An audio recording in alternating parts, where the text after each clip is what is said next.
öyle oturan Türkiye'nin içine mendes.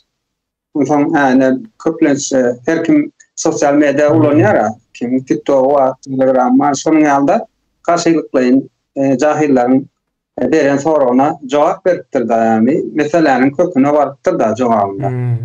Buna son fikret bilen adamlar, aydınlanan adamlar buna düşünce yani halk köpçülüğün içinde soyada nereden gelip çıktı, nereye var ya bu yağda yani bizim maskara institutmalı. Nahiliyadaydı ve nahiliyadaydı bolor sana o fora yüzlenedin. Sen ne masada bilişte yılların sarf ettin. Sosyologiya bilen bağlanışık diyecek olýanda. Men sosyologiya dälilenen o bir zatlar diýip bilerin insan.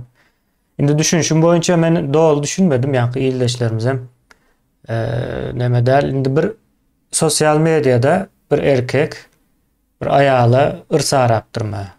Näme diýipdir o? Hawa. Ýa-ni asıl sözü näme ulanan söz? Asıl sözü sonra şeyle verilipdir. Türkiýe çykýan zenanlaryň meňim şaraha değil.